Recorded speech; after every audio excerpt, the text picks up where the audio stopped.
अस्सलाम वालेकुम, मैं हूं शाहजेब खानज़ादा। गुज़िश्ता साल की पाक भारत जंग में सिफारती और दिफाई कामयाबी और फिर ईरान जंग में सालिसी का किरदार अदा करने के बाद हुकूमत पुरएतमाद नजर आ रही है और हुकूमत और इस्टेब्लिशमेंट भी एक पेज पर है। अपोजिशन भी हुकूमत को टफ टाइम नहीं दे पा रही है। पीपल्स पार्टी भी कभी कभार हल्की पुल की नाराज़गी के बावजूद पूरी तरह हुकूमत के साथ खड़ी है और PTI बतौर अपोजिशन कोई लाएअमल नहीं दे पा रही है। ईरान जंग में पाकिस्तान के किरदार में भी सिविल और अस्करी क़यादत एक पेज पर नजर आई, मगर इस सब के बावजूद एक बार फिर से क़यास राइयाँ हो रही हैं कि हुकूमत ख़तरे में है और क्या हुकूमत अपनी आइनी मुद्दत पूरी कर पाएगी या नहीं। ये सवालात उस वक्त मज़ीद गर्दिश करने लगे कि जब सीनियर सहाफ़ी सुहेल वड़ाई साहब ने अपने कॉलम्स में हुकूमती रवैयों को मौजू बनाया, जिसके बाद ये बहस शुरू हो गई है कि क्या वाकई हुकूमत को कोई ख़तरा है। हुकूमत के मुस्तकबिल के बारे में गर्दिश करने वाली अफवाहों की हकीकत क्या है, सियासी दर्जा हरारत किस सिम जा रहा है या पाकिस्तानी सियासत में गैर मुतवक्के होने जा रहा है। इन तमाम सवालात पर बात करने के लिए हमारे साथ मौजूद हैं सीनियर सहाफ़ी तज़कियाकार सुहेल वड़ाई साहब, मुनीर फारूक साहब और मंसूर अली खान साहब। आप तीनों का बहुत शुक्रिया। सुहेल वड़ाई साहब, माजी में दो दफ़ा, एक दफ़ा नवाज शरीफ साहब की हुकूमत थी, आपने कहा कंपनी नहीं चलेगी, उस वक्त तो ज़ाहिर एक पेज भी नहीं था और वो सही साबित हुई। इमरान खान साहब का इस्टेब्लिशमेंट का सेम पेज था, मगर आप कह रहे थे कि मामला ख़राब होने जा रहे हैं, मामला ख़राब हुए और अब भी सेम पेज बड़ा ज़बरदस्त किस्म का चल रहा है और आप कह रहे हैं कि बाकी चीज़ें ठीक, मगर मईशत और सियासत ये इस हुकूमत को लेकर डूब सकती है। साहब, आपने खुद ने कहा कि तज्जिया है आपका, इन्फॉर्मेशन नहीं, मगर हिस्टोरिकली जो कुछ होता रहा है उसकी बुनियाद पर तज्जिया या कुछ ना कुछ देखा है आपने? नहीं, मैंने तो लिखा है कि खबर नहीं है मेरे पास। मैं तो एक तज्जिया दुनिया में या पाकिस्तान में कैसे हुकूमत जाती है, तो वो एक तजर्बा है हमारी नज़र में कि दो ही चीज़ों की तवक्को होती है। एक कि आप अपनी सियासत के किले मजबूत करें और दूसरा ये है कि मईशत ठीक करें। तो 5 बजट जो है हुकूमत दे चुकी है। कोई अभी उम्मीद की कि किससे, अभी भी यही कहा जा रहे हैं डिफ़ॉल्ट से निकाला है, मुस्तहकम किया है, तो भाई उससे आगे भी तो कुछ होता है ना। कोई बिजनेस चलने की उम्मीद है, इंडस्ट्री बंद है, तो और दूसरी तरफ सियासत में कोई नैरेटिव नहीं है और वही इमरान का नैरेटिव जो है वो चल रहा है। तो ये दो बुनियादें हैं और जाहिर है कितनी देर तक कोई किसी को उठा के चल सकता है अगर आप खुद उठने के काबिल ना हो। तो मेरा तो इस हवाले से ये है कि 12 बजट जो है वो शहबाज साहब एज चीफ मिनिस्टर दे चुके हैं, 5 बजट जो है वो एज वज़ीर-ए-आज़म दे चुके हैं, लेकिन मुझे तो कोई इस बजट में भी कोई ऐसा नहीं नज़र आया कि कल को कोई पाकिस्तान तरक्की शुरू कर देगा, कोई पाकिस्तान का मुस्तकबिल बहाल हो जाएगा। तो मुझे इस वजह से ये डाउट पैदा हो गया है कि ये डिक्लाइन शुरू हो गया है कि जो, और ये मैंने लिखा भी है कि जुलाई से ये जो जब आप उम्मीद मार देते हैं तो फिर मायूसी आ जाती है और मायूसी डिक्लाइन की निशानी है। तो ये मेरा तो जब आप बोझ उठाने की बात करते हैं तो एक मुतबादिल भी हो, जैसे हमें माजी में नजर आया, कोई मुतबादिल है? अगर हुकूमत का डिक्लाइन शुरू हो गया है तो मुतबादिल क्या है? देखिए शाहजेब साहब, बुनियादी बात यह है कि गवर्नमेंट समझती है कि ये जो पॉलिटिकल गवर्नमेंट है कि हम नागुज़ीर हैं, क्योंकि ज़ाहिर है मुखालिफ इमरान खान है, उससे सुलह नहीं हो सकती और कोई तीसरी ताकत नहीं है। लेकिन याद रखें कि कोई नागुज़ीर नहीं होता दुनिया में। जब स्पेस किसी ने हटना होता है या हटाना होता है तो फिर नई ऑप्शंस आ जाती हैं। मेरे इल्म में है कि क्या ऑप्शंस हैं या मेरा जहन कहता है कि क्या ऑप्शन हो सकती हैं, लेकिन अभी उसका टाइम नहीं आया उसके इजहार का। मैं तो चाहता हूँ कि ये गवर्नमेंट अपने आप को करेक्ट करे और इसीलिए मैं इसको वार्निंग शॉट समझता हूँ। मैंने कोई हुकूमत के ये नहीं कहा कि कल जा रही है, मैंने तो कहा वार्निंग दी है कि भाई अगर आप ये दो चीज़ें नहीं ठीक करते तो डेफिनेटली अब आपका डिक्लाइन शुरू हो जाएगा। और मुझे कोई तवक्को भी नहीं है कि ये ठीक करेंगे कि जब तक गवर्नेंस जो है उसमें फ़ैसले नहीं हो पा रहे, कोई बड़ा फ़ैसला नहीं हुआ, जो है कैबिनेट की कोहेजन नहीं है, फेडरल गवर्नमेंट और पंजाब गवर्नमेंट की कोहेजन नहीं है, तो लाबतनाही एक सिलसिला है जिस पर एतराज़ात हो सकते हैं। लेकिन अभी तक मैं इन्हीं तक महदूद रखता हूँ। मैं समझता हूँ कि ये ठीक कर लें तो शायद बेहतर हो जाए और चलना शुरू हो जाए। मुनीर फारूक साहब, आप जरा बताइएगा, आपके पास काफ़ी इन्फॉर्मेशन होती है। अब जो सुहेल वराई साहब ने कहा कि मुतबादिल पैदा हो जाता है, एक दफ़ा इमरान खान साहब से किसी ने कहा कि आप सेम पेज पर हैं, जब वो वज़ीर आज़म थे तो उन्होंने कहा कि हमारे अलावा और ऑप्शन ही क्या है कि हम सेम पेज पर ना हो। मगर फिर देखा कि क्या हुआ, तो वराई साहब कह रहे हैं मुतबादिल पैदा हो जाता है। दो फ्रंट से जहाँ फेल हो रही है हुकूमत और यहाँ से डिक्लाइन का आगाज़ है। शाहजेब साहब, दो तीन चीजें हैं इसके अंदर। एक तो मैं गुजारिश करूंगा कि जो जनाब वड़ायत साहब ने अपने कॉलम में लिखा है, तारीख और लॉजिक दोनों के हिसाब से वो 200% दुरुस्त है। उन्होंने बिल्कुल दुरुस्त तहरीर की है। और जहां तक बात, देखिए, इमरान खान साहब के दौर में सेम पेज था। बसद एहतराम अर्ज करूंगा, अब सेम पेज नहीं है, अब बेसिकली सिलेबस है जो कि फॉलो किया जा रहा है। दूसरी बात यह है कि इस हुकूमत के अंदर अगर आप देखें तो जितने भी नकाइस या मसाइल जिनकी निशानदेही जनाब वड़ायत साहब कर चुके हैं, वो दुरुस्त बात है, अपनी जगह मौजूद है। लेकिन वो शायद मेरे, आपके, मंसूर अली खान के या वड़ायत साहब की नज़र में तो वो नकाइस हो, नुक्स हो। लेकिन इस वक्त जो पाकिस्तान की एस्टैब्लिशमेंट है, उनके नज़दीक मामलात दुरुस्त समत में जा रहे हैं और कोई प्रॉब्लम नहीं आ रहा। जो मसाइल थे, अब जारी बात है वो एक ग्लोबली इकोनॉमीज हिट हुई हैं तो उसमें एक थोड़ा सा ब्रेक आया है, लेकिन हर कोई यही समझ रहा है बशमूल पाकिस्तान की फौज की क़यादत के कि इकोनॉमिक टर्न अराउंड बिल्कुल होगा और मुल्क दुरुस्त समत में जा रहा है। पाकिस्तान के वज़ीर आज़म बहुत ज़्यादा इन्वेस्टेड हैं मुल्क को बेहतरी की तरफ लेके जाने में। उनकी टीम के ऊपर भी बिल्कुल एतमाद है। हाँ, चंद बातें वज़ीर आज़म की मुशावरत से और वज़ीर आज़म की रिकमेंडेशन से टीम में छोटी मोटी तब्दीली, नए लोगों की इंक्लूजन ये हो सकती है, that is on the cards. लेकिन कोई बेसिक प्रॉब्लम जिसे कहा जाए कि डिक्लाइन है इस हुकूमत का, कम से कम आज की तारीख में, आज तक, अभी तक जब मैं आपसे बात कर रहा हूं, पाकिस्तान की एस्टैब्लिशमेंट ये नहीं एक्नॉलेज कर रही कि कोई डिक्लाइन हो रहा है। उनके नजदीक इस मुल्क के वज़ीर आज़म से अच्छा वज़ीर आज़म है ही कोई नहीं जो बहुत बेहतरी से इस निज़ाम को और इस मामलात को आगे लेके चल रहे हैं, और ना ही उन्हें कोई प्रॉब्लम इस वक्त नजर आ रहा है। मसूद खान साहब, आप बताइएगा कि इस वक्त जो मामलात हैं, क्योंकि सुहेल वराई साहब ये कह रहे हैं कि जो माजी में हुआ वो तो परफॉर्मेंस बुरी थी, मगर हुकूमत का डिक्लाइन उम्मीद ना होने की वजह से होगा कि ना फिर इदारों में ना ही अवाम में उम्मीद हो कि चीज़ें बेहतर आइंदा होंगी। आपको लगता है ऐसा ही है या मामलात कुछ अलग हैं? जी शुक्रिया शाहजेब साहब। देखिए, इस वक्त मुस्लिम लीग नून के अगर हुक्मरानी के इस सेटअप के अंदर अगर चेहरे देखे जाए ना, तो दो बड़े चेहरे हैं जो मेरे ख्याल में मुस्लिम लीग नून को रिप्रेजेंट करते हैं। एक है शहबाज शरीफ साहब और एक है मरियम नवाज साहिबा, जिनके पास पंजाब का किला जिन्होंने संभाला हुआ है, जबकि वफाक में शहबाज शरीफ साहब जो है उसे लीड कर रहे हैं। मैं अभी स्विट्जरलैंड के अंदर मौजूद था जब यहाँ पे बर्गनस्टॉक के रिजॉर्ट के ऊपर CDF और प्राइम मिनिस्टर वहाँ पे मौजूद थे।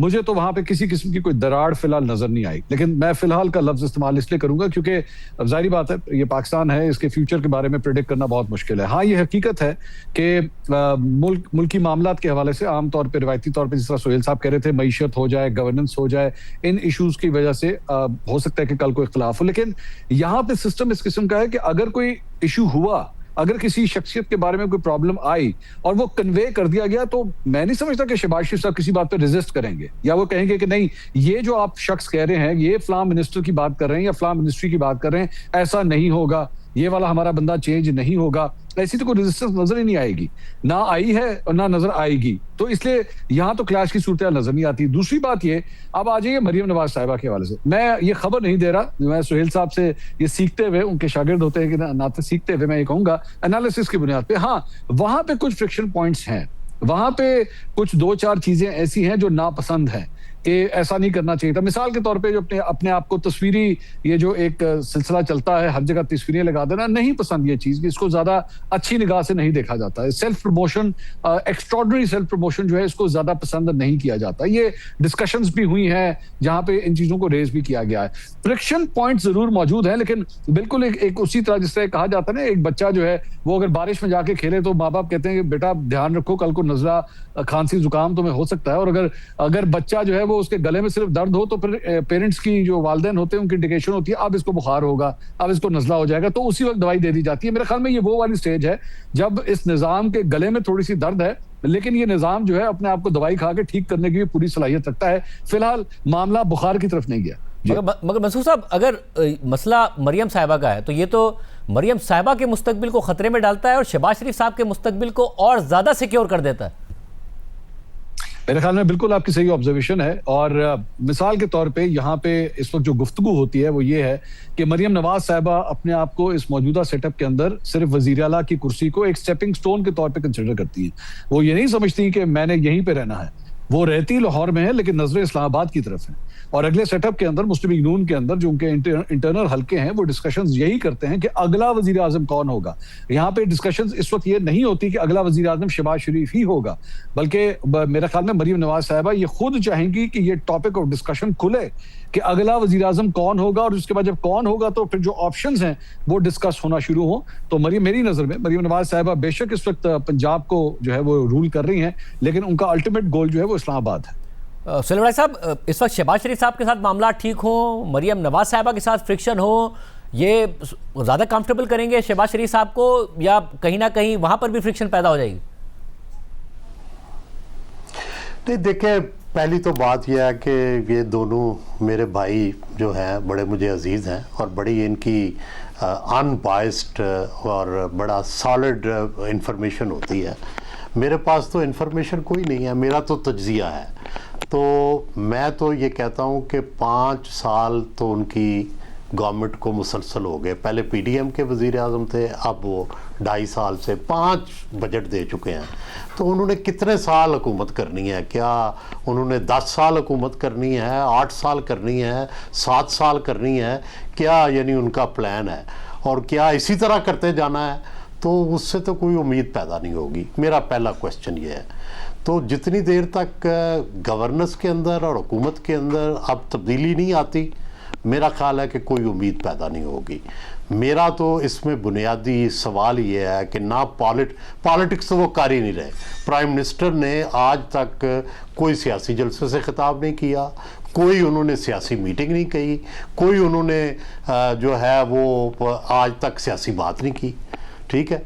और इसी तरह आप पंजाब के अंदर देख लें कि सवाए काम करने के, जो ज़ाहिर है बड़ी अच्छी स्कीमें आई हैं मरियम साहबा की, लेकिन पॉलिटिक्स कोई नहीं। ना नून की पॉलिटिक्स है, ना नून की कभी एक मीटिंग भी हुई है।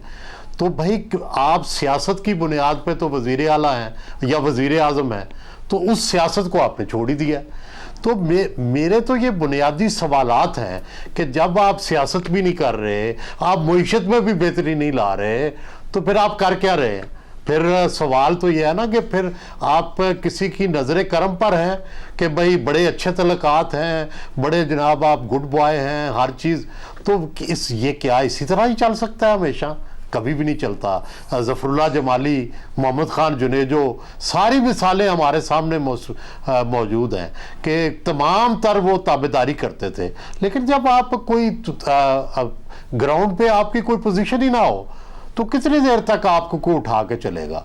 तो ये दूसरी बात यह है कि क्या जो मौजूदा रजीम है, क्या इसने कुछ अपनी परफॉर्मेंस भी दिखानी है या नहीं? फील्ड मार्शल साहब ने तो कर दिया, जंग भी जीत ली, ये भी ईरान वाला भी मामला हल कर दिया। तो पाकिस्तान के अंदर क्या होगा? ये सवाल तो उठेगा ना, कि नहीं उठेगा? कि भाई पाकिस्तान के अंदर आप 5 साल से हुक्मरान हैं, अभी आप स्टेबलाइज ही कर रहे हैं, अभी आप डिफ़ॉल्ट ही दूर कर रहे हैं, अभी आप गवर्नेंस के बुनियादी इश्यूज ही तय कर रहे हैं। सारे आपने PSO जो हैं वो फेडरल मिनिस्टर बनाए हुए हैं। तो ये इस तरह नहीं चल सकता जितनी देर तक मेजर गवर्नेंस चेंज नहीं आती। मैं समझता हूँ कि, मैं तो कहता हूँ इनके मुंह में घी शक्कर, ये हुकूमत हमेशा रहे, ताब्द रहे। शहबाज साहब मेरे तो बड़े मेहरबान हैं, मुझे बड़े पसंद हैं ज़ाती तौर पर, तो मुझे उनसे कोई ज़ाती इख्तलाफ नहीं है। लेकिन याद रखें, ये मामला इस तरह चल नहीं सकता जब आप जवाब में कोई डिलीवर ना कर रहे हो। और मुनीर फारूक साहब, ज़ाहिर वफाक की जो हुकूमती कारकर्दगी है, उस स्टेबिलिटी के अलावा तो ज़ाहिर सवाल उठता है कि जिस ग्रोथ के दावे किए थे, रिफॉर्म्स के दावे किए थे, वो उस तरीके से नहीं हुए हैं। मगर पंजाब में जो हिकमत अमली है उस पर भी सवाल उठा रहे हैं सुहेल वड़ाइच साहब। अगर मरियम नवाज साहिबा की हुकूमत की हिकमत अमली ये है कि पहले हम डिलीवर करें, अच्छी स्कीम्स लेकर आएँ और उसी से हमारा पोलिटिकल रिवाइवल होगा, उसी से हमें बयानिया मिलेगा, वो कह रहे हैं नहीं, सियासत साथ करनी पड़ेगी, सियासत नहीं की जा रही है जिसकी वजह से कोई रिवाइवल नहीं हो रहा है। देखिए, ये बात तो दुरुस्त है कि अगर देखा जाए तो कोई सियासत नहीं हो रही, सियासत जमूद का शिकार है ओवरऑल हमारे मुल्क के अंदर, अगर इस वक्त देखा जाए, क्योंकि निजाम में इतनी सख्ती और बरमी है कि सियासत के लिए स्पेस ही नहीं है। दूसरी बात यह है कि शाहजेब साहब, आपको नोट करना, आप भी आई एम श्योर करते होंगे कि पीएमएलएन के पास जो एक सेलिंग कमोडिटी है, जो वाहिद सेलिंग कमोडिटी है, वो मरियम नवाज शरीफ ही है, और शायद उसी पर ही उनको ये इस बात का अंदेशा है या इस बात की उम्मीद है कि शायद पीएमएलएन वहां वापस जा सके जहां एक जमाने में हुआ करती थी। पीएमएलएन ने बहुत ज्यादा कैपिटल, पॉलिटिकल कैपिटल लूज किया है, और वाहिद जो सेविंग ग्रेस है वो यही है कि नवाज शरीफ की साहबजादी पंजाब की वज़ीर आला है, शायद ये आगे जाकर चीजों को बदल ले। लेकिन एक बात मैं आपको जरूर बताऊं कि ये निजाम जिसकी नजरें बहुत दूर तक है, और जब मैं निजाम कहता हूं तो मैं कुछ लिमिटेशंस भी हैं, लिहाजा उस पर मैं बहुत खुल के बात नहीं कर सकूंगा, लेकिन इसकी नजरें बहुत बहुत दूर तक है। सो लिहाजा ये मामला जिस तरफ जा रहा है, ये इंडिकेट बेसिकली ये कर रहा है कि शायद किसी की ख्वाहिश हो कि शहबाज शरीफ साहब अभी और कंटिन्यू करें, यानी इस टर्म के बाद भी रहें। शायद ये भी सोचा जा रहा हो कि मरियम नवाज शरीफ साहबा इस स्टिंट के बाद एक दफा फिर पंजाब की वज़ीर आला रहें, और आगे क्या होता है वो तो बात की बात है, हम उसे प्रेडिक्ट नहीं कर सकते, लेकिन मैं सोच की बात कर। दूसरी बात जो अभी मेरे भाई मंसूर अली खान साहब ने कही पंजाब के हवाले से, उसमें मैं थोड़ी सी एक चीज ऐड कर दूं कि एक खास लेवल पर तो ये गुफ्तगू हो सकती है और हो रही होगी और होती होगी, लेकिन जो डिसीजन मेकिंग ग्रुप है वहां तक ये बात नहीं जाती, और वहां पर कोई अभी ऐसे आईब्रोज रेज नहीं हो रही कि भाई ये क्या हो रहा है। बल्कि अगर मैं आपको ये कहूं कि अभी रिसेंटली एक इशू आया था बहुत बड़ा, जो सवाल भी उठाया गया, आपने भी उससे रेज किया, वो पंजाब के अंदर एक जहाज खरीदा गया जो कि खतीर रकम से खरीदा गया। उसके हवाले से जो अगर मैं ये कहूं कि जो सपोर्ट थी वो डायरेक्टली इस्लामाबाद और पिंडी से आ रही थी कि भाई ये नॉन इशू है, इसको इशू क्यों बनाया जा रहा है, ये कोई इतना मसला नहीं है, ये कोई वज़ीर आला के घर में पार्क नहीं हो रहा जहाज, ये एक हुकूमत का जहाज है, and for all times to come ये वज़ीर आला और हुकूमत इस्तेमाल करते रहेंगे, जो भी आता रहेगा, तो इसको इशू क्यों बनाया जा रहा है। So that basically tells the point कि रादर इट सब्सटैंशिएट्स कि माजी में जब ऐसा होता था तो शाहजेब साहब हम सारे ही इसी जगह धक्के खाते रहे हैं कि जब होता था कोई भी सॉफ्ट बैली हुकूमत की मिलती थी तो फौरी तौर पे कहा जाता था कि हुकूमत को यहाँ हिट करें, इनका बाजू मरोड़ें, इन पर तनकीद करें। इस वक्त तक ऐसा कुछ नहीं हो रहा, इवन पंजाब के हवाले से मैं आपको ये कह रहा हूं। हाँ, आगे क्या होगा वो बात की बात है, और मैं अभी भी आपको ये कहूंगा कि नकायस मसाइल बेशुमार है, लेकिन अगर कोई इस मूड में ही नहीं है कि भाई इस हुकूमत की छुट्टी करानी है, या ये अनपॉपुलर है, या ये बहुत निकम्मे हैं, इनके काबिल कुछ नहीं है किसी के, और इनको फारिग किया जाए, क्योंकि ये काम हमने इमरान खान साहब के दौर में देख लिया था। मैं जाती तौर पर आपको अर्ज कर रहा हूं कि उस वक्त इमरान खान साहब की हुकूमत को 1 साल ही हुआ था, तो आम मनसब पे बैठे हुए लोगों ने कहा कि भाई ये बहुत नालायक है, आप इन पर खुलकर तनकीद कीजिए, हमारे ऊपर don't let the dirt come to us, exact word इस्तेमाल किए जाते थे। और मैं ये भी आपको बताऊं कि शुरू में 2018 में ये कहा जाता था कि आपने इलेक्शन के हवाले से बात तक नहीं करनी, कि वो धांधली ज़दा थे या उनमें क्या हुआ, लेकिन 1 साल के अंदर ये सब कुछ हो गया था। आज ऐसा कुछ नहीं है। और मसूद साहब, जो सियासत पर फोकस ना होना है, इसकी वजह यही जो कि हमने हिस्टोरिकली भी देखा है कि जब आप सेम पेज पर होते हैं, हाइब्रिड रिजीम होता है, तो आपको लगता है सब कुछ आपके लिए मैनेज हो जाएगा। ऑपोजिशन की पॉलिटिक्स नज़र नहीं आ रही होती है, या उन्हें वो स्पेस नहीं मिल रहा होता है जो कि अभी तक तहरीक इंसाफ को नहीं मिल रहा है, और इसलिए आपको पॉलिटिक्स करने की ज़रूरत नहीं महसूस हो रही होती है। इसमें शाहजेब साहब 2 पॉइंट्स है। पहली बात तो ये कि मुझे पता नहीं क्यों मैं आज बार बार बच्चों की एग्जांपल दे रहा हूं, लेकिन यहाँ पे भी सूरत हाल जो है ना कुछ ऐसी है कि अगर आपने बच्चे को चलना सिखाना है ना, तो सबसे पहले आपको उसको वॉकर में से निकालना पड़ेगा कि वो अपने कदम के ऊपर जो है वो खुद कदम उठाना शुरू करे, अपने पैरों पे जो है वो खुद चलना शुरू करे। मेरे ख्याल में सियासी तौर पर सुहेल साहब बात जो है बिल्कुल दुरुस्त कर रहे थे कि सियासी तौर पर इतनी ज्यादा रिलायंस हो गई है बैसाखियों के ऊपर कि वो महसूस ही नहीं करते कि शायद हमें खुद भी अब चलने की जरूरत है, हमें खुद कोई कन्वेंशन करने की, वर्कर्स कन्वेंशन की, कॉर्नर मीटिंग्स की या जलसों की हमें शायद कोई जरूरत है। आप सिर्फ इसी से अंदाजा लगा लीजिए ना कि वो तो इंटरव्यू तक देने के लिए अब तैयार नहीं है। मरियम नवाज साहिबा जो है जब से वज़ीर आला पंजाब बनी उन्होंने आज तक कभी कोई टीवी इंटरव्यू नहीं दिया। वज़ीर आज़म शहबाज शरीफ साहब जब से वज़ीर आज़म बने उन्होंने आज तक कभी कोई इंटरव्यू नहीं दिया। इंटरव्यू देना बेसिकली, बतौर हम चारों जर्नलिस्ट यहाँ पे मौजूद हैं, आप बेसिकली अवाम के साथ उनके अवाम के ज़हनों में जो सवाल होते हैं आप उसके जवाब देते हैं, आप उन जवाबों को अवॉइड कर रहे हैं। और सियासतदान जो होता है वो तो आज के दौर में अगर इंटरव्यूज में ना बैठे, और इसकी सबसे बड़ी एग्जांपल मेरे ख्याल में सीखने की जरूरत है कि ये जो पिछले 3 महीने के अंदर हमने 28 फरवरी से लेकर अब तक ईरान अमेरिका के हवाले से जो कुछ देखा, रात को 8-9 बजे के बाद डोनाल्ड ट्रंप के इंटरव्यूज का एक सिलसिला शुरू होता था, और अभी वो एक इंटरव्यू देता था, 2 घंटे के बाद फिर कहीं और बात करते थे, 1.5 घंटे के बाद फिर कहीं और से बयान आता था। आप मीडिया के इस्तेमाल की बात देखिए जरा। लेकिन यहाँ पे सूरत हाल ये है कि ना वजीर आजम और ना पंजाब की वजीर आला दोनों इसमें इंटरेस्टेड नहीं है, क्योंकि दोनों समझते हैं कि निजाम ऑटोमेटिकली चल रहा है, हमें जरूरत नहीं है। दूसरी बात ये, आप मेरे ख्याल में मुनीब साहब की मैं बात से भी एग्री करूंगा कि जहां पे डिसीजन मेकिंग अथॉरिटीज हैं वहां पे अभी तक मरियम नवाज साहिबा के हवाले से कोई ऐसी बात डिसाइड नहीं की गई। लेकिन यह भी हकीकत है कि पाकिस्तान की सियासत आप उठा के देखें, फाइलें बनती रहती हैं, फाइलें इस्तेमाल कब होनी है, फाइलें खुलनी कब हैं, ये वक्त तय करता है। इमरान खान साहब के हवाले से भी आप अलकादिर यूनिवर्सिटी का मामला ये नहीं था कि इमरान खान साहब ने जब वजारत उज़्मा छोड़ी तब जाके पता लगा कि ये तो अलकादिर यूनिवर्सिटी भी है। अलकादिर यूनिवर्सिटी का मामला पहले से चल रहा था, बहरिया टाउन के साथ जो इंटरेक्शन था पहले से चल रहा था, हीरो के हार की, अंगूठियों की, घड़ियों की, सब चीजें पहले से मौजूद थी। लेकिन जब पंडोरा बॉक्स खुलता है तो उसके बाद सारी चीजें एकदम बाहर आना शुरू हो जाती हैं। हाँ, ये हकीकत है कि आज वो पंडोरा बॉक्स मौजूदा निजाम के हवाले से अभी तक बंद है, लेकिन ये नहीं है कि उस बॉक्स में चीजें नहीं भरी जा रही। जिस दिन वो खुलेगा उस दिन प्रॉब्लम जो है वो मुस्लिम लीग नून के लिए ज्यादा हो जाएगी।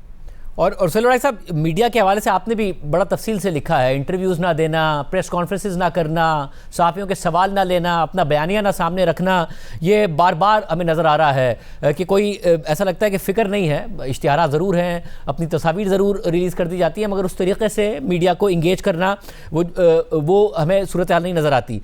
मगर वड़ाई साहब, एक जो पहला साइन होता है वीकनेस का, वो हमें इमरान खान साहब के दौर में भी नज़र आया, वो ये था कि जिनके इंटरव्यूज़ पर पाबंदी हुआ करती थी वो पाबंदियां ख़त्म होना, ऑपोजिशन को स्पेस मिलना, मीडिया पर शुरू हो जाना, ये पहला साइन हमें नज़र आया था। मगर इस वक्त तो नज़र आता है कि तहरीक इंसाफ के लिए तो सख्तियाँ बहुत ज़्यादा हैं अभी भी। इन सख्तियों के बावजूद रास्ता निकल सकता है इस हुकूमत की कमज़ोरियों का, और जिसमें तहरीक इंसाफ को स्पेस ना मिले मगर यह हुकूमत भी कमज़ोर हो जाए। देखिए जी, पहली तो बात यह है कि कोई दुनिया का ऐसा अदारा नहीं जिसमें दो राय ना पाई जाती हों। तो मेरा नहीं ख्याल कि जो मेरे दोनों भाई चूँकि ज़्यादा मेरे से बाखबर हैं, तो मैं तो इतना बाखबर नहीं हूँ, लेकिन ये नहीं हो सकता कि वहाँ भी सबकी एक राय हो। डेफिनेटली वहाँ भी दो राय होंगी। डोमिनेंट राय जो ये फरमा रहे हैं वही होगी कि भाई इनको चलना चाहिए। लेकिन आम तौर पर किसी भी मिलिट्री सपोर्टेड गवर्नमेंट का जो टाइम होता है या उसका टाइम होता है वो 10 साल से ज़्यादा तो पाकिस्तान की तारीख़ में कोई नहीं हमें मिलता। तो भाई जो है 5 साल तो गुज़र गए, ठीक है, तो 5 साल मज़ीद हो सकता है किसी की प्लानिंग 20 साल की हो। लेकिन आम तौर पे जब भी प्लानिंग की जाती है तो एक जो माजी का तजर्बा है उसको सामने रख के की जाती है। तो 5 साल में जो कुछ नहीं कर सके वो अगले 5 साल में क्या करेंगे, मेरा तो ये सवाल है, ठीक है। दूसरी गुजारिश ये है कि ये अभी फ़िलहाल एक ग्रुप डोमिनेट करता होगा जो कहता होगा कि ये हमारे अलाइज़ हैं, हमारे पास ऑप्शन नहीं है, हमारे पास ये बड़ी अच्छे परफॉर्म कर रहे हैं, शहबाज साहब बड़े कोऑपरेटिव हैं, मरियम बड़ी करिस्मेटिक है, ये सब बातें होंगी। लेकिन डेफिनेटली एक दूसरी राय भी तो होगी ना। ये तो कभी नहीं होता कि एक ही राय जो है या एक ही ऑप्शन मौजूद हो। तो मैं दूसरी ऑप्शन की बात कर रहा हूँ कि दूसरी ऑप्शन पैदा हो जाती है जब आप ये दो चीज़ें ना करें, जब आप मईशत और सियासत ना करें, तो फिर दूसरी ऑप्शन आहिस्ता आहिस्ता मजबूत होना शुरू हो जाती है। मैं तो सिर्फ इस बात की निशानदेही कर रहा हूँ, मैं तो ना खबर का दावा कर रहा हूँ, मैं तो ये कह रहा हूँ कि ये दो चीज़ें नहीं हैं, ये दो चीज़ें ठीक कर लें तो शायद इनकी उम्र बढ़ जाए। अगर दो चीज़ें ठीक नहीं करते तो ये डिक्लाइन की तरफ जा रहे हैं, अगर यहाँ मौजूद भी हैं तो अल्टीमेटली डिक्लाइन की तरफ जाएंगे। और भाई साहब, आपके तज्जिया क्योंकि आप दे रहे, तो मैं ये जानना चाहूँगा दूसरा ऑप्शन ज़रा हिस्टोरिकली तो हमने ये देखा ना, अगर मुशर्रफ साहब का डिक्लाइन हुआ तो नवाज शरीफ साहब का, बेनज़ीर भुट्टो साहिबा का हमें राइज नज़र आया। फिर 2013 में अगर पीपल्स पार्टी का फॉल हुआ, डिक्लाइन हुआ, तो जीते नवाज शरीफ साहब। फिर नवाज शरीफ साहब का डिक्लाइन हुआ तो हमें नज़र आया कि इमरान खान साहब को लाया गया। फिर इमरान खान साहब का डिक्लाइन हुआ तो इससे सेटअप को लाया गया। तो क्या इमरान खान साहब नहीं है, क्योंकि आप सियासत की बार बार बात करें, अगर इनकी सियासत नीचे जा चुकी है तो फिर कौन है अगर पीटीआई नहीं है? देखिए, गुजारिश ये है कि अभी इस हद तक ऑप्शन नहीं आई जो आप फरमा रहे हैं कि भाई नून को या पीपल्स पार्टी को बिल्कुल फारग करके और इमरान खान को लाया जाए। मेरा ख्याल है कि हालात अभी यहाँ तक नहीं पहुँचे। मेरा ख्याल है कि अभी बहुत सारे दरमियाने ऑप्शंस मौजूद हैं, जिसमें पीटीआई भी होगी, जिसमें नून भी होगी। अभी हमारे दोस्त जो है वो कह रहे थे ना दुरुस्त के शहबाज साहब से, जब भी ये कहा जाएगा कि भाई ये स्पेस थोड़ी सी दे दें तो वो उनको कोई इतना बड़ा एतराज़ नहीं होगा। पीपल्स पार्टी भी अब इस पोजीशन में नहीं है कि कोई झगड़ा करे एस्टेब्लिशमेंट से। तो ऑप्शन दरमियाने मौजूद हैं। अभी उस तरफ वो तो जो जब किसी रजीम का एंड होता है तो फिर मुखालफ रजीम आता है, तो वो तो अभी मुझे एंड होता हुआ नज़र नहीं आ रहा। रजीम तो यही चलेगा, लेकिन ये रजीम अगर अपनी परफॉर्मेंस पॉलिटिकल और इकनॉमिक ठीक नहीं करता तो फिर इस रजीम की जो जवाज़ है और इसकी जो पॉपुलैरिटी है इस पे हमेशा सवाल रहेंगे। इंटरनेशनल फतूहात के बावजूद और डिफेंस की फतूहात और डिप्लोमेसी की फतूहात के बावजूद अगर मुल्क के अंदर मुआशी अदम इस्तेहकाम रहेगा और सियासी अदम इस्तेहकाम रहेगा तो डेफिनेटली सवालात, एतराज़ात उठते रहेंगे। और मुनीफर साहब, कुछ सॉफ्ट रवैया एक्सपेक्ट किया जा सकता है तहरीक इंसाफ के लिए, क्योंकि इतना टाइम गुजरने के बावजूद भी हमें नज़र आता है, चाहे मुकदमात के हवाले से हो, स्पेस के हवाले से हो, सख्तियाँ तो उन पर अभी तक हैं। अगर डिक्लाइन इस हुकूमत की बात हो रही है, ज़ाहिर आप उससे अग्री तो नहीं कर रहे, मगर क्या वैसे आपके पास कोई खबर है कि उस तरफ कुछ नरमी नज़र आए? शाहजेब साहब, मेरे ख्याल में मुलाकात की हद तक तो शायद थोड़ी सी स्पेस लिमिटेड सी आपको नजर आए आइंदा आने वाले चंद दिनों के अंदर कुछ स्पेस वहां से निकले। अलीमा खानम साहिबा के लिए तो शायद मुश्किल नजर आता है, लेकिन शायद किसी और हमशीरा के लिए निकल आए। लेकिन देखिए, इमरान खान साहब के लिए तो मसला, अगर आप, बल्कि मुझे अभी भी याद है 9 मई से भी पहले मार्च 2023 था जब आप ही के प्रोग्राम में मैंने अर्ज किया था कि जो इमरान खान साहब कर गुजरे हैं उसका खमियाजा भुगतना पड़ेगा। और आज हम उससे तकरीबन 3.25 साल आगे आ चुके हैं। बीच में बहुत से दावे, बहुत सी चीजें की गई, लेकिन फैक्चुअली नजर कुछ भी नहीं आया। तो वो बात आपने अपॉइंटमेंट के मामलात पर कही थी, तो वो बात अभी तक मौजूद है या अब उससे आगे बढ़ गई है बात? शाहजेब साहब, अपॉइंटमेंट का एपिसोड पहला था, मई 9, 2023 दूसरी अटेम्प्ट थी। उसको पाकिस्तान की फौज के अंदर एक स्याह दिन, पाकिस्तान की फौज उसे अपने लिए 9/11 समझती है और वो समझते हैं कि वो एक सीधी सादी साजिश थी फौज के अंदर एक इंटरनल रिवोल्ट करवाने की, म्यूटनी करवाने की against an existing serving army chief. उसको फौज ने अपनी टेक्स्ट बुक के अंदर बड़े बोल्ड लेटर्स के साथ लिखा हुआ है, not to be forgiven, not to be forgotten and not to be forgiven. अब आगे जाकर वो टेक्स्ट बुक तब्दील हो जाए, उसके अंदर कोई नरमी कर दी जाए तो मुझे नहीं पता, लेकिन आज की तारीख के अंदर वो इतने बड़े बड़े अल्फाज में, बल्कि विद एवरी पासिंग ईयर उसका जो फॉन्ट साइज है वो बड़ा होता जाता है। और उस हवाले से मैंने पहले भी अर्ज किया था, मैं अब भी अर्ज ये करूंगा, मुझे कोई लीव वे या रास्ता नजर नहीं आता। Although I would like to be proven wrong कि शायद आने वाले वक्त के अंदर कोई ऐसा स्पेस, जगह हमें नजर आए, क्योंकि सियासत जमूद का शिकार हो चुकी है, रास्ता नहीं है। लेकिन क्योंकि मुखासमत इमरान खान साहब वर्सेस इदारा है, इदारे का सरबराह है, तो ये मसाइल जो वो अब इदारा जो है वो इमरान खान साहब पर दोबारा एतमाद करने के लिए तैयार नहीं है। तहरीक इंसाफ के चंद मोअज़्ज़िज़ीन, जिनमें मैं नाम लेना चाहूंगा बैरिस्टर गौहर खान साहब, उनसे इंटरेक्शन मोहसिन नकवी साहब का और चंद लोगों का जरूर होता है और वो बड़े तारीफ करते हैं बैरिस्टर गौहर खान साहब की। लेकिन प्रॉब्लम यह है कि बैरिस्टर गौहर खान साहब की पावर्स बड़ी लिमिटेड है, तो कोई अगर रास्ता बनने की उम्मीद भी है तो उसके आगे बहुत से बंद बांध दिए गए हैं गौहर खान साहब के लिए। तो मैं समझता हूं उनके पास भी ऑप्शन नहीं है। बदकिस्मती से आज की तारीख में भी मुझे इमरान खान साहब के लिए सियासी ऑप्शन नजर नहीं आ रहा। लेकिन मैं अगर वड़ाइत साहब का, वो मेरे उस्ताद है, अगर मैं उनका पॉइंट ऑफ व्यू लूं तो तारीख हमें ये बताती है कि रास्ते बनते हैं। मैं इंतजार कर रहा हूं कि वो रास्ता कब बने। मैं ये इस रास्ते वाली बात में आखिर में आप सबका पॉइंट ऑफ व्यू लूंगा, मगर उससे पहले मैं मसूर आप से जानना चाहूँगा, मीडिया में ज़ाहिर एक लंबे अरसे से आप भी हैं, आपने देखा होगा कि साइंस नज़र आते हैं, स्पेस खुलने के साइंस नज़र आते हैं, वो नज़र आ रहे हैं कि तहरीक इंसाफ का कोई ना कोई रास्ता कहीं ना कहीं से बने, या अभी तक मामलात वही हैं जो थे?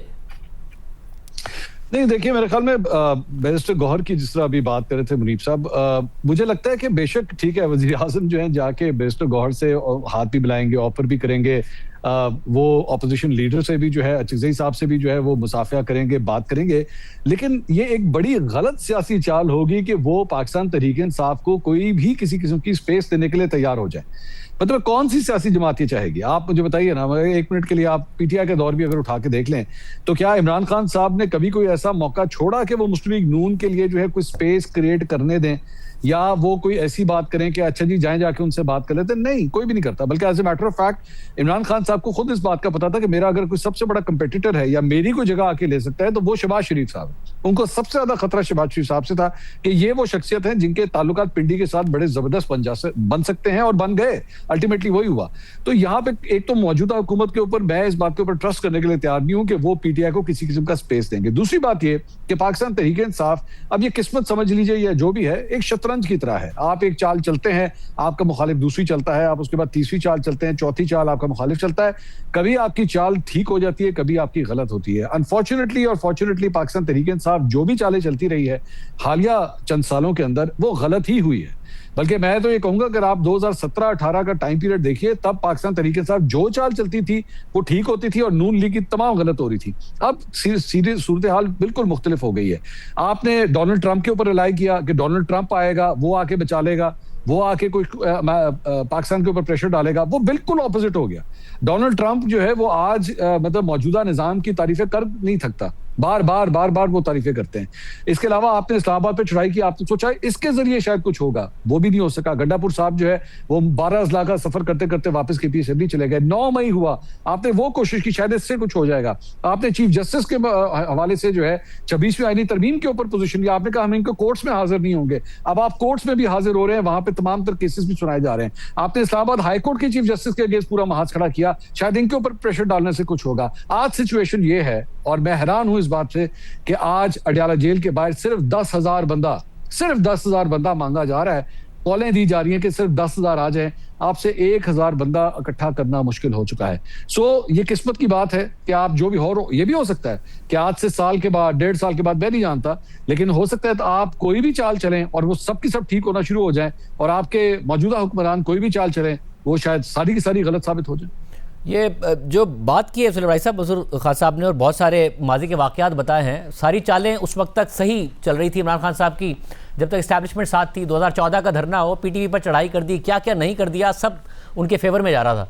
मगर जब इस्टेब्लिशमेंट खिलाफ हुई तो एहतजाज की सियासत ने बैकफायर ही किया है। चाहे वो हड़तालें हों, कुछ भी हो, सब बैकफायर किया है। कुछ अलग करे इमरान खान साहब तो स्पेस बन सकती है, या उनके लिए स्पेस नहीं है जब तक ये इस वक्त सेटअप मौजूद है?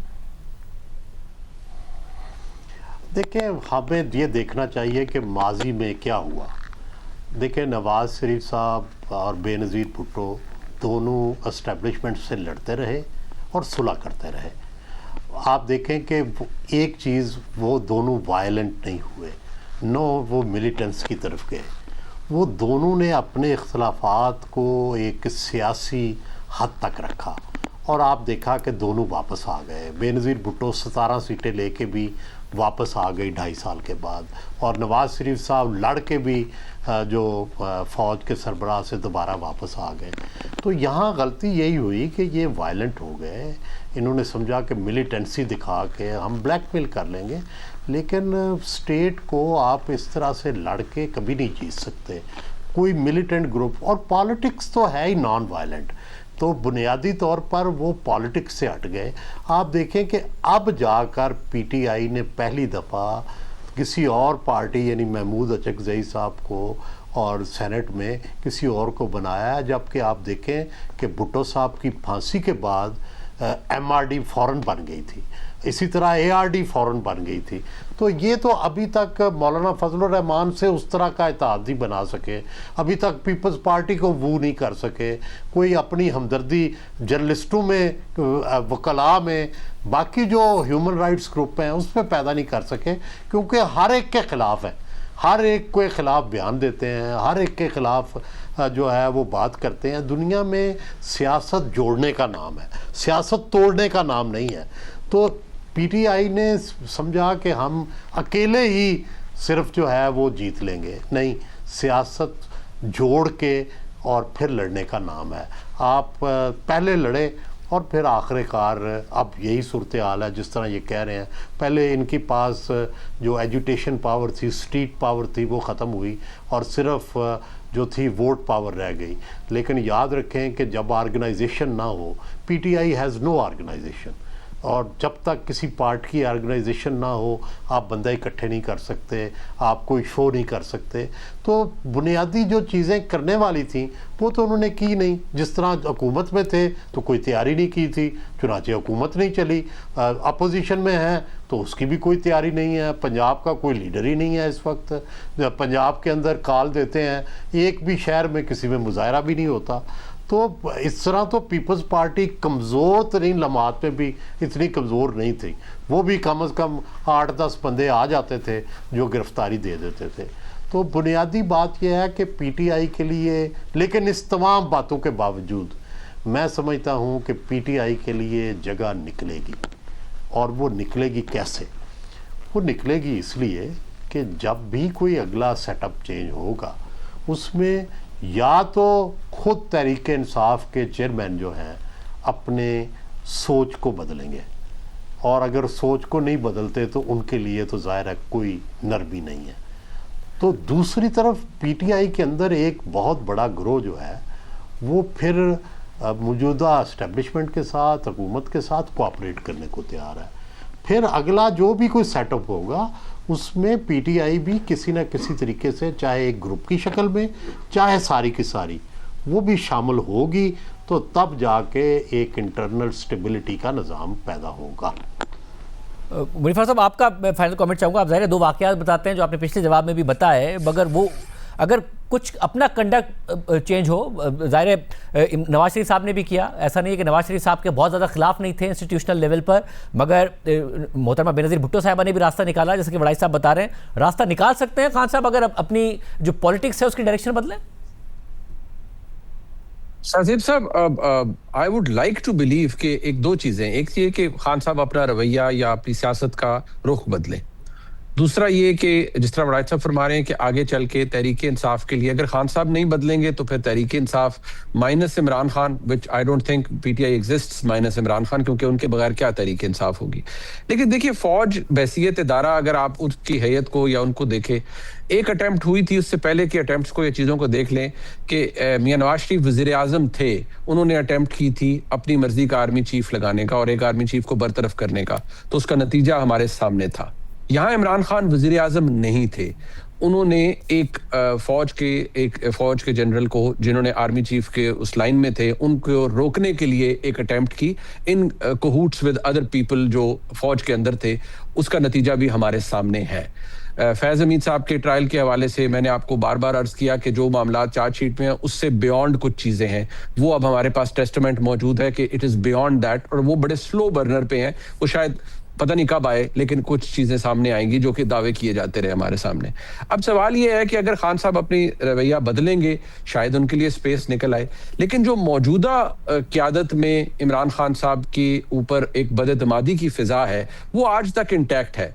हो सकता है कुछ ऐसे जेस्चर्स खान साहब की जानिब से आए जो कि वो तो कहते रहे हैं, ओवर द टॉप जाके भी कहते रहे हैं कि मैं पैगाम भेज रहा हूं पाकिस्तान की एस्टेब्लिशमेंट को, मुझे जवाब नहीं मिलता। तो खान साहब को क्यों जवाब नहीं मिलता था? जवाब तो मिलना चाहिए था। जब अपॉइंटमेंट भी हुई चीफ की तो उस वक्त भी आरिफ अलवी साहब तो मौजूद थे, और कोट किया जाता है कि उन्होंने कोशिश भी की कि इमरान खान साहब से गुफ्तगू हुई और उन्होंने डिक्लाइन कर दिया कि मैं नहीं बात करना चाहता और मैं किसी सियासी शख्सियत से बात नहीं करूंगा। तो इस पूरे निजाम की इंश्योरेंस पॉलिसी इमरान खान साहब है, जब तक उनका ताल्लुक पाकिस्तान की एस्टेब्लिशमेंट से खराब रहेगा ये निजाम उस वक्त तक मजबूत रहेगा। और मैं आपको दोबारा अर्ज कर दूं कि आज की तारीख में तो ये स्पेस मुझे नजर नहीं आती, आगे जाकर निकल आए तो बहुत अच्छी बात है, लेकिन फिलहाल तो इमरान खान साहब के लिए बदकिस्मती से कोई स्पेस नहीं है। मोहन साहब, मैं आपका भी फाइनल कमेंट इस पर चाहूँगा। आपने ज़ाहिर बहुत सारे तारीखी वाक़यात बताए जो बैकफायर कर गए, स्ट्रेटजी बैकफायर कर गई, मगर उस ज़माने में जो भी इमरान खान साहब को जाकर अगर ये कहता था कि कन्फ्रंटेशन की पॉलिटिक्स ना करें तो ये यही जवाब देते थे कि रास्ता यही है, अदरवाइज मुझे नहीं आने दिया जाएगा। अब क्या वो रास्ता बदल लें या फिर स्ट्रैटेजी बदल लें? क्योंकि जो स्ट्रैटेजी है तो वर्क ही नहीं कर रही है। आपने भी बताया कि अब तो एहतजाज करने के लिए लोग नहीं निकलते, बड़ाई साहब भी कर रहे हैं, तो क्या कुछ निकल सकता है या बात आगे बढ़ गई? देखिए, सियासत जो है वो मुमकिनात का नाम है और हर चीज जो है वो मुमकिन है। आपको स्ट्रैटेजी तब्दील करने की जरूरत है, लेकिन अगर आपके ज़हन में ये है कि आप बार बार वही चीज किए जाएं जिससे आपको नाकामी ही मिल रही है, तो फिर जाहिर बात है कसूर आपका है, कसूर किसी और का नहीं है।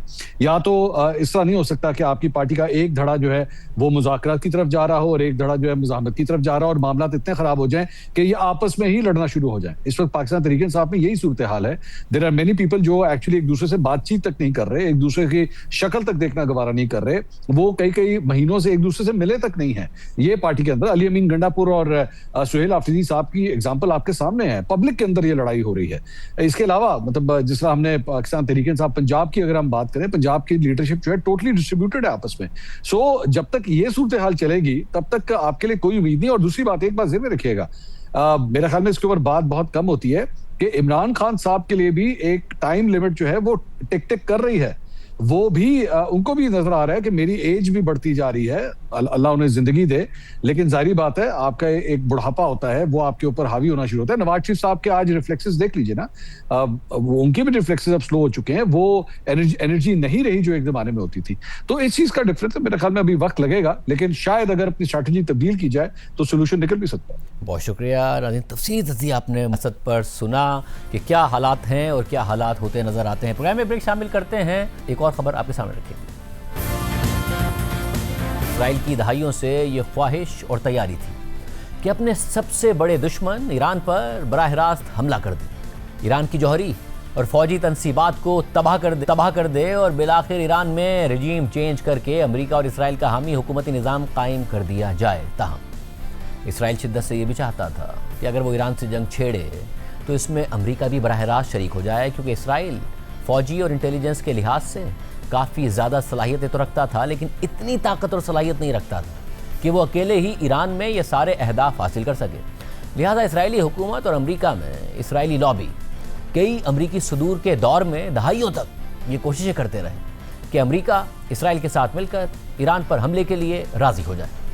इसराइल अमेरिका को अपनी इस जंग में घसीटने के लिए एक के बाद एक जवाब पेश करता रहा, लेकिन जहां मुख्तलिफ अमरीकी सदूर इसराइल की हद से ज़्यादा हिमायत करते रहे और उसके कहने पर ईरान को मुआशी लिहाज से दीवार से लगाते रहे, मगर वहीं इसराइल की इस दलील से कोई भी अमरीकी सदर कायल नहीं हुआ कि ईरान पर बराह रास्त हमला ही आखिरी हल है। साथ ही खित्ते में ईरान ने भी अपनी प्रॉक्सीज और इत्तेहादियों के ज़रिए यमन, लबनान, शाम और इराक तक असर रसूख काफ़ी ज़्यादा बढ़ा दिया था, जिससे यह खदशा भी था कि अगर ईरान के ख़िलाफ़ बराह रास्त जंग छेड़ दी गई तो पूरे खित्ते में असरात नज़र आएंगे। मगर ये सब कुछ अक्टूबर 2023 तक का मंजरनामा था कि जब ईरान खुद भी मजबूत नज़र आता था, हिजबुल्लाह समेत उसकी प्रॉक्सीज भी बाअसर नज़र आती थी, शाम में भी ईरान की हिमायती हुकूमत थी। मगर अक्टूबर 2023 के बाद खित्ते में जो तब्दीलियाँ आईं उसने ये सारा मंजरनामा ही बदल कर रख दिया, जिसके बाद इसराइल ने ना सिर्फ गुज़िश्ता साल जून में मुज़ाकरात के दौरान ही ईरान पर बराह रास्त हमला करने की अपनी देरीना ख्वाहिश को पूरा कर लिया और फिर अमरीकी सदर ट्रंप को ईरान की न्यूक्लियर तनसीबात पर B-2 बमबार तैयारों से हमला करने के लिए भी राज़ी कर लिया, बल्कि रवा साल फरवरी में भी अमरीका को कायल कर लिया, सदर ट्रंप को कायल कर लिया कि वो भी इसराइल के साथ मिलकर ईरान पर हमला कर दे और जंग में पूरी तरह हिस्सेदार बन जाए। यहाँ तक कि अब अमरीकी इंतज़ामिया के साबिक आला ओहदेदार ये कहने पर मजबूर हो गए हैं कि कोई अमरीकी सदर इसराइल से करीबी ताल्लुकात के बावजूद इसराइली हुकूमत की इन बातों में नहीं आया था कि ईरान पर बराह रास्त हमला ही मसले का आखिरी हल है। लेकिन सदर ट्रंप बिलाखिर नेतन्याहू की बातों में आ गए। उन्हें लगा कि जैसे वेनेजुएला में रजीम चेंज हुआ, वैसे ही एक स्ट्राइक में खामनाई की शहादत के बाद ईरान में भी हो जाएगा। साबिक अमरीकी वज़ीर ख़ारजा जॉन केरी ने हाल ही में अपने एक इंटरव्यू में कहा कि इसराइली वज़ीर आज़म नेतन्याहू ने कई बार मुख्तलिफ सदूर के दौर में अमरीकी इंतज़ामिया पर जोर डाला कि अमरीका ईरान पर हमला कर दे, लेकिन कोई भी सदर नहीं माना।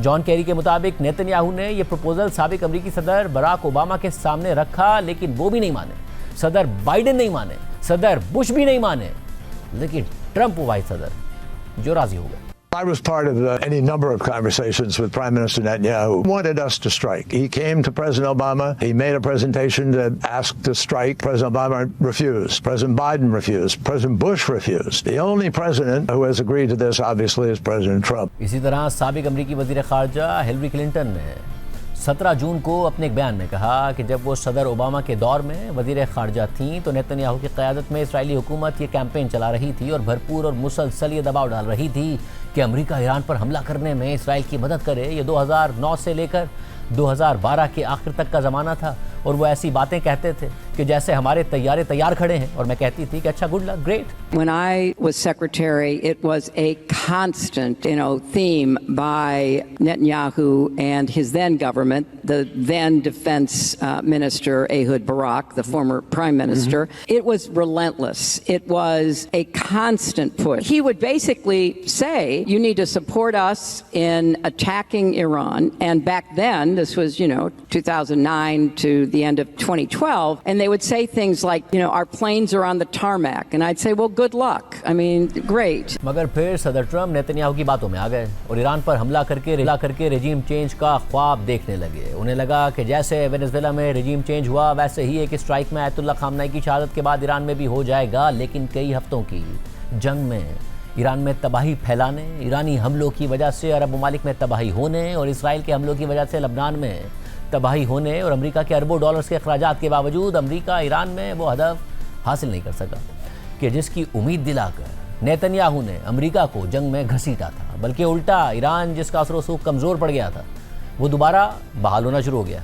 इसी तरह लबनान में हिजबुल्लाह जिसे इसराइल ने बेअसर करने का दावा किया था वो अब दोबारा मुनज़्ज़म नज़र आ रही है और इसराइली फोर्सेज और शुमाली इसराइल के लिए ख़तरा बन गई है। इसराइल हिजबुल्लाह को ख़त्म करने का जवाब बनाकर पूरे लबनान को खंडर बनाने के मंसूबे पर अमल पैरा है और यही बात अमेरिका और ईरान के मुज़ाकरात का भी सबसे नाजुक पहलू रही। इसी तरह जनूबी लबनान के बड़े इलाके पर इसराइली फोर्सेस का कब्जा है जिसे वो छोड़ने के लिए तैयार नहीं है। साथ ही हालिया हफ्तों में हिजबुल्लाह की कार्रवाइयों के बाद इसराइली फोर्सेस हिजबुल्लाह को दोबारा से एक ताकतवर दुश्मन के तौर पर देखने पर मजबूर हो गई हैं। हालांकि अमेरिका और इसराइल ने रवां साल फरवरी में ईरान पर हमला किया था तो हालात बिल्कुल मुख्तलिफ थे और मुकम्मल तौर पर इसराइल के हक़ में जा रहे थे। इसराइली हुकूमत और इंटेलिजेंस का भी अंदाज़ा था कि 7 अक्टूबर 2023 के बाद इसराइली फोर्सेस ने लबनान में हिजबुल्लाह को इतनी ताकत से कुचल दिया है कि अब वो इसराइल के लिए ख़तरा ही नहीं रही बल्कि बेअसर होकर रह गई है। इस हवाले से कुछ मुख्तलिफ हक़ाइक़ आपके सामने रखते हैं। 7 अक्टूबर 2023 को हमास ने इसराइल पर हमला किया तो इसराइल ने गज़ा में हमास के अलावा लबनान में हिजबुल्लाह के ख़िलाफ़ भी शदीद कार्रवाइयाँ की और हिजबुल्लाह की आला तरीन क़यादत को निशाना बनाया। लबनान में हिजबुल्लाह के ठिकानों को तबाह कर दिया, जदीद टेक्नोलॉजी और जदीद हथियारों का इस्तेमाल किया। साथ ही ईरानी हुकूमत को कमज़ोर करने के लिए इसराइल ने ख़ित्ते में दीगर ईरानी अहदाफ को निशाना बनाना शुरू कर दिया। पहले 31 जुलाई 2024 को इसराइल ने एक ही दिन में हिजबुल्लाह और हमास की क़यादत को 2 अलग अलग मकामात पर निशाना बना डाला। इसराइल ने तेहरान में हमास के सरबराह इस्माइल हनिया को शहीद कर दिया और इसी दौरान लबनान के दारुल हुकूमत बैरूत में हिजबुल्लाह के टॉप कमांडर फवाद शुक्र को फ़िज़ाई हमले में निशाना बना डाला। इसके बाद रोज़ किसी न किसी कमांडर को मार दिया जाता या लबनान में तबाहकुन हमला कर दिया जाता। मगर 17 सितंबर 2024 को इसराइली इंटेलिजेंस एजेंसी मोसाद ने हिजबुल्लाह के ख़िलाफ़ एक गैर मामूली कार्रवाई करके दुनिया को मज़ीद हैरान कर दिया। हिजबुल्लाह इसराइल की निगरानी से बचने के लिए नए इलेक्ट्रॉनिक आलात के बजाय राब्तों के लिए रिवायती तरीक़ों पर इन्हिसार कर रही थी। साथ ही पैगामात के फौरी तबादले के लिए हिजबुल्लाह के अहलकार पेजर्स का इस्तेमाल करते थे। मगर 17 सितंबर को लबनान में हिजबुल्लाह के ज़ेर इस्तेमाल सैकड़ों पेजर्स अचानक फट गए और उन्हें इस्तेमाल करने वाले 12 से ज़ायद अफराद मारे गए और ईरानी सफ़ीर समेत 2750 से ज़ायद अफराद ज़ख्मी हो गए। ये हिजबुल्लाह के मवासलाती निज़ाम में बहुत बड़ा सिक्योरिटी ब्रीच था और ये कार्रवाई इसराइली इंटेलिजेंस एजेंसी मोसाद ने की थी। बाद में मुख्तलिफ रिपोर्ट्स में इंकिशाफ किया गया कि मोसाद ने हिजबुल्लाह को डिलीवर होने से पहले ही इन डिवाइसेस पर बारूद नस्ब कर रखा था। सिर्फ यही नहीं, 27 सितंबर 2024 को हिजबुल्लाह को अपनी तारीख का सबसे बड़ा धचका लगा। इसराइली फोर्सेज ने बैरूत में शदीद हमले किए, कई पाउंड वजनी बंकर बस्टर बॉम्ब्स गिराए जिनमें 3 दहाइयों से ज़ायद अरसे तक हिजबुल्लाह की क़यादत करने वाले हसन नसरुल्लाह कत्ल कर दिए गए। हमलों के वक्त हिजबुल्लाह की दीगर आला क़यादत भी हसन नसरुल्लाह के साथ थी जो उनके साथ ही निशाना बन गई। फिर जब हसन नसरुल्लाह के जानशीन के तौर पर हाशिम सफ़ीउद्दीन का नाम लिया जा रहा था तो इसराइली फोर्सेज ने उन्हें भी निशाना बना डाला, जिसके बाद काफ़ी दिनों तक हिजबुल्लाह ने अपने सरबराह का ऐलान तक नहीं किया या फिर उनका नाम खुफिया रखा। ताहम 29 अक्टूबर 2024 को हिजबुल्लाह के बानियों में शामिल शेख नईम कासिम को हिजबुल्लाह का नया सरबराह मुकर्रर कर दिया गया। मगर नईम कासिम ने जब क़यादत संभाली तो हिजबुल्लाह बहुत ज़्यादा कमज़ोर हो गई थी। तमाम अहम कमांडर्स मारे जा चुके थे। क़यादत और कमांड का बहुत बड़ा खला पैदा हो गया था जिसकी वजह से लबनान में हिजबुल्लाह की तारीख़ी असर व रसूख में कमी आ गई और हिजबुल्लाह की क़यादत सिर्फ बयानात तक महदूद होकर रह गई या ऐसा नजर आने लगा। इस दौरान शाम में भी रजीम चेंज हो गया था, जहां दहाइयों से इक़्तिदार पर रहने वाले ईरान के इत्तेहादी बशार अल असद का तख्ता उलटकर अहमद शरा हुकूमत में आ गए और ईरान और हिजबुल्लाह के दरमियान ज़मीनी राब्ते महदूद हो गए और हिजबुल्लाह की सप्लाई लाइन कट गई। और इस सूरत हाल में इसराइली हुकूमत, इसराइली फ़ौज और इंटेलिजेंस समेत दुनिया भर में यही अंदाजे लगाए गए कि हिजबुल्लाह अब ख़तरा नहीं रही। मगर हिजबुल्लाह अपनी कमज़ोर पोजीशन के बावजूद इसराइली मुतालबे और लबनानी हुकूमत के कहने पर असलाह छोड़ने के लिए तैयार न थी। और फिर जब रवां साल 28 फरवरी को अमेरिका और इसराइल ने ईरान पर हमला करके एक और जंग छेड़ दी और ईरान के सुप्रीम लीडर आयतुल्लाह अली ख़ामनाई को शहीद कर दिया, तो इसराइल को ये तवक्को नहीं थी कि हिजबुल्लाह भी जंग में शरीक हो जाएगी। या फिर इसराइल का अंदाज़ा ये था कि अगर हिजबुल्लाह ने जंग में शिरकत भी की तो इसराइल को ज़्यादा नुकसान नहीं पहुँचा सकेगी। लेकिन इसराइली अंदाज़ों के बरक्स हिजबुल्लाह ना सिर्फ जंग में शरीक हो गई बल्कि इतनी मुनज़्ज़म नज़र आई और मज़ाहमत दिखाई कि इसराइल को अपनी ही इंटेलिजेंस मालूमात और तज्ज़ियों पर शक हो गया और हिजबुल्लाह की इस गैर मुतवक्के मज़ाहमत और जंगी हिकमत अमली में मौसर तब्दीलियों ने इसराइल में इंटेलिजेंस और सियासी बहस छेड़ दी कि इसराइल तो हिजबुल्लाह की पूरी क़यादत को ख़त्म कर चुका था, उनका कमांड स्ट्रक्चर नाकारा कर दिया था, असलहे के डेपोज और लॉन्चर्स तबाह कर दिए गए थे। यहाँ तक कि लबनान में हिजबुल्लाह की सियासी पोजीशन भी इस हद तक कमज़ोर हो गई थी कि लबनानी हुकूमत हिजबुल्लाह को डिसआर्म करने की कोशिश कर रही थी। तो ऐसे हालात में हिजबुल्लाह कैसे दोबारा मुनज़्ज़म हो गई? इसराइल के याइर लैपिड ने 8 अप्रैल को अपने एक बयान में कहा कि नेतन्याहू उस वादे से पीछा नहीं छुड़ा सकते जो उन्होंने इसराइली अवाम से किया था, यानी ईरान में रजीम चेंज, एटमी हथियारों के खतरे का खात्मा, बैलिस्टिक मिसाइल्स के खतरे का खात्मा, हिजबुल्लाह को कुचल देना, मगर उनमें से कुछ भी हासिल नहीं हो रहा। वो इसराइली शहरी जो रात में 2 दफ़ा शेल्टर्स की तरफ दौड़ता है, वो नेतन्याहू से ये पूछने का हक रखता है कि ये अहदाफ क्यों हासिल ना हुए। इसराइल में ये बहस इसलिए हो रही थी कि जहां ईरान की तरफ से इसराइल पर बराह रास्त मिसाइल और ड्रोन दागे जा रहे थे, तो वहीं हिजबुल्लाह ने भी शुमाली इसराइल में सरहदी इलाकों को निशाना बनाया और काफ़ी नुकसानात पहुंचाए। हिजबुल्लाह के जंगजू जनूबी लबनान में भी इसराइली फोर्सेस के खिलाफ कार्रवाइयाँ करते नजर आए और इसराइली फोर्सेस को निशाना बनाने के लिए फाइबर ऑप्टिक ड्रोन्स का इस्तेमाल किया, जिसने इसराइल की जैमिंग और ट्रैक करने की टेक्नोलॉजी को नाकारा बना दिया और कई इसराइली अहदाफ को आसानी से निशाना बनाया। हिजबुल्लाह के फाइबर ऑप्टिक ड्रोन्स और रॉकेट हमलों से होने वाली तबाही ने शुमाली इसराइल के अवाम और जनूबी लबनान में इसराइली फ़ौज को परेशानी में मुब्तला कर दिया। इस दौरान इसराइली फ़ौज के नॉर्दर्न कमांड के सरबराह मेजर जनरल राफ़ी माइलो को ये कहना पड़ गया कि हमने लबनान में हिजबुल्लाह की ताकत को अंडर एस्टिमेट किया था और 2024 में लबनान में हिजबुल्लाह के खिलाफ अपनी कार्रवाई के नताइज को ओवर एस्टिमेट किया था। यानी सब कुछ बैकफायर कर गया है। जो कुछ नेतन्याहू ने प्लान किया था इसराइल में इलेक्शन जीतने के लिए, वो सब उलट पड़ गया है। आज के प्रोग्राम में इतना ही। इजाज़त दीजिए। अल्लाह हाफ़िज़।